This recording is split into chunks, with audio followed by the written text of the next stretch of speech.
Okay, so we have Steve Lindsey, the commander of SCS-133. Eric Bowe is the pilot, and Tim Copra is down there, is the flight engineer. So Steve, what can you tell us what's going on here? I know you guys are extremely busy. You got all kinds of books up. What do you got going on here? What's happening? We're maneuvering and verifying that our inertial measurement units are aligned properly for deorbit, so we have an accurate navigation system to come in to enter. So we're working a couple of failures just to keep us awake, and other than that, everything's going fine. And practicing your last day on orbit. Last day on orbit. Yep. We got so we got the parachutes out and the seats set up and cooling units going, and before this sim's over, we'll be suited up and we'll enter. All right, so this will be a big day because it's the end of your flight, and it's also the last day on orbit for the Space Shuttle Discovery, isn't it? Is what you're practicing. It is. Very historic. Yeah, it's the first last flight, as I think Ken Ham said for Atlantis. Yeah. But this probably is going to be the last flight of Discovery. Probably. Yeah, I don't think it's going to fly again. Eric, what do you got going on over there? Well, I'm helping out Steve. We're basically setting up, we have a maneuver coming in to get the orbiter pointed towards the sun to get us set up for entry. He's basically trying to keep me from messing up. Is that the idea? That's his job. That's a pretty good translation. Is that what's going on? Yeah. He's basically keeping an eye on me. Yeah, making sure. Does that look right? 4518409 1547. That looks right. I agree. 519. Should be stay future. Yep. Full time it. And it does. Yeah. All right. It's good. This is the point in time where we transition from orbiting vehicle to getting ready to deorbit. So we transition from all our procedures for deorbit prep, and that allows us to get in a good configuration. And it's a really busy sim because what we're going to do today is put on our spacesuits and get ready to go home. And since this thing comes down like an airplane, it's very important to have it in that configuration. And so by the end of the day, we'll have our spacesuits on, our helmets on, we'll be strapped into our seats and ready to go home. Get everything all set. And this is Tim, this is your second flight. Your first flight was a bit different, right? I mean, because you tell us about what you did on your. If you have a minute here, tell us what you did on your first flight. It's a little bit different in that I went up and down on a space shuttle to space station, but I could spend 2 months on space station. Yeah. So my ride was a space shuttle, but my home for a couple of months was the International Space Station. So this time, before, I rode on the mid-deck, and it was mainly transportation. This time, I'm pretty busy because I try to help out the pilot and commander for all the tasks that happen on the flight deck. Right. And you're not gonna make sure you get back on. That's a good idea. You got to make sure you get back on a thing, or else you might get stuck. So, well, this is a pretty unique flight because 3 of us had spent time on space station. That's right. Mike and Nicole. Yeah. We weren't all together though, right? Mike and Nicole were though, weren't they? Weren't they up together or no? Actually, I arrived and Mike was there, and then Nicole came up and we swapped. So all 3 of us had spent time together on space station. That's pretty cool. It is very cool. That's right. I didn't realize that. That's very cool. But now you get to go back together and come back. So what vehicle did you go up and come back on before? So I went up on Endeavor and I came home on Discovery. So this will be my second ride on Discovery. All right. Very cool. What else? So you guys. You must be looking forward to this, huh? This is a big deal. It's a very big deal. We have a couple of spacewalks that we're preparing for, lots of robotics, so we're gainfully employed. Yeah. What about the historic nature of this? Because this is, we're winding down. This is the last, most likely the last flight for the space shuttle. Have you guys been getting into a lot of that too? Do you, the people around the center and around the country, kind of saying goodbye to the space shuttle here? You get a sense of that? I think the main thing for us is that we have tremendous respect for all the people that have worked so hard to make the space shuttle program successful. This vehicle has done tremendous things, and we have a very visible job, but there are tens of thousands of people that have done just tremendous work to make this happen, and we're very proud of them, and we're very thankful for their great work. Cool. Did you sleep in those things? It looked like you just got out of you're in your pajamas. Well, this is Did he just wake up? What? No, you're in your. So you've got your thermal. Actually, they're fancier than what I remember. These were the new ones. We were going to get these, and we're not getting them. Or they're just teasing you? Yeah. They said that they don't want to pay to change the drawing. That little part of the drawing that goes from like says from black underwear to blue underwear.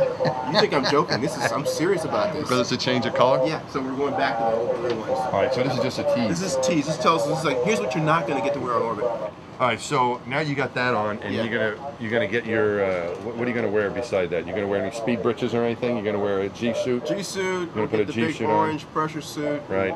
Yeah, helmet, gloves.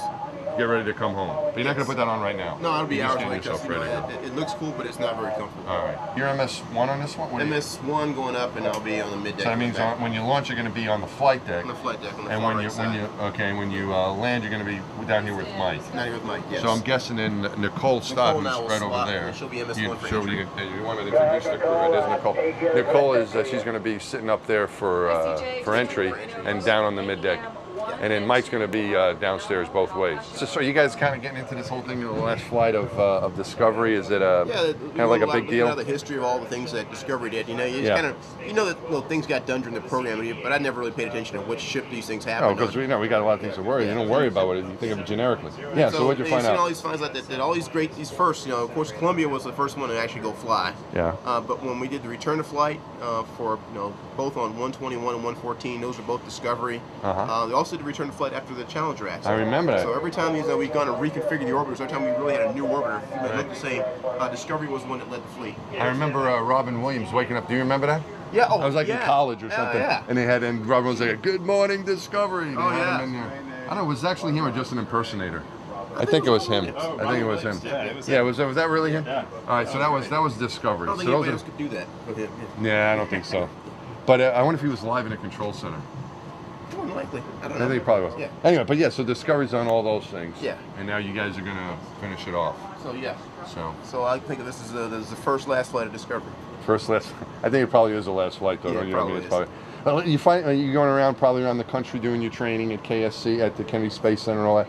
People getting kind of sentimental and what's it like? What's the feeling like? A sense of pride. This is pretty historic. It works over at the orbital facility. They really seem to get that sense of history. Yeah. This is their ship. We just get to rent it for a few days and take it out for a spin. But you can tell they're really proud of what they're doing.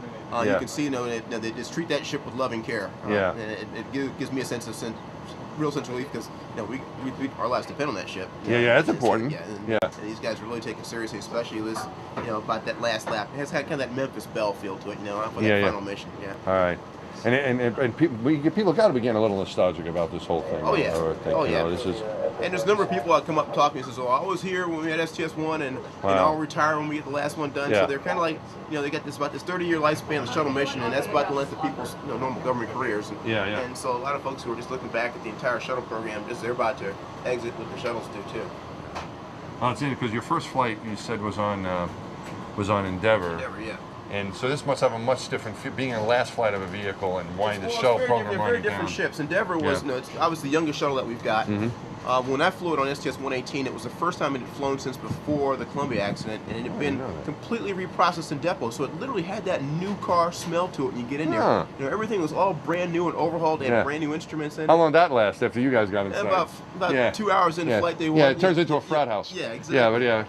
But you get on Discovery's, it's got all kinds of wear marks and buff marks. It looks like it's been around the world a few times. Yeah, it's that kind of worn-in feel to it, more so than Endeavour. Yeah, that's very great. Different ships. I'm sure you guys are going to take good care of it, and we look forward to watching you guys.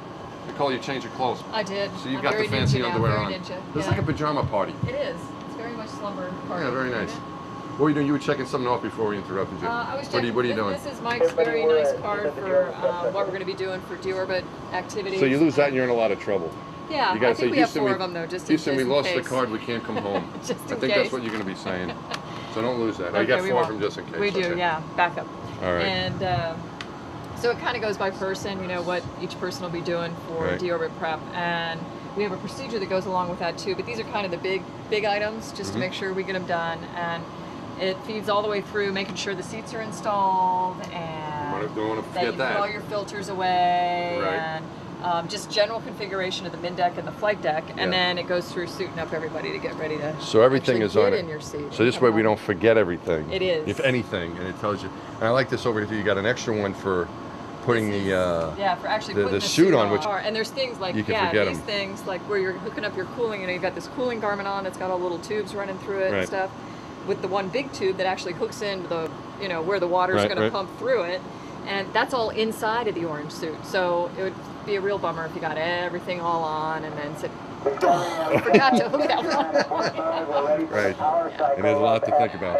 And you two guys, you've flown together on for a long time, so you know each other really well.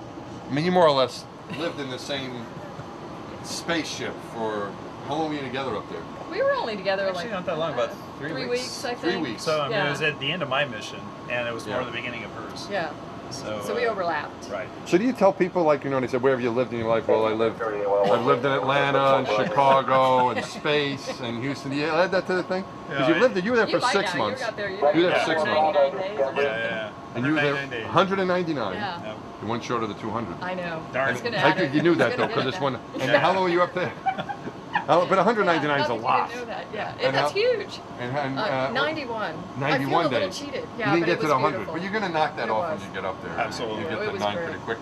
So, I mean, do you say that? Because I was thinking about that. You know, you've actually lived in space. I mean, the shuttle trip, you go up there, you come back 2 weeks early, doesn't count. It's like almost like a vacation.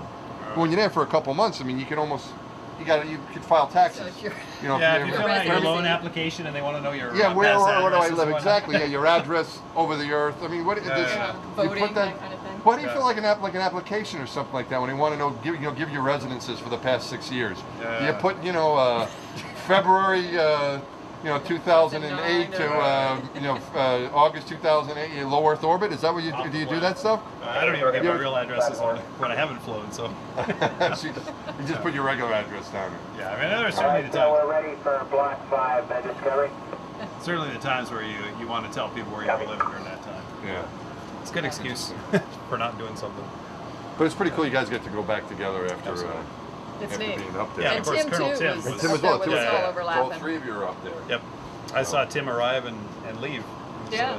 Tim went back on Discovery when I came up on Discovery guys on traded. 128, and then Tim went home. He was Yes. there before you, and then Yep. you came up, and then you relieved him, and Mike was there for overlapping both. Mike got to see all of us Pretty cool. and Yeah, everyone. that was great. So Alvin was filming us while we were. I was filming Filming you, the filming filming. me, filming you. Really? Yeah. yeah. All right. And the 3 of you weren't in space together, though, right? Yeah. Alvin, We you were were. up like a year or so before then, right? Yeah.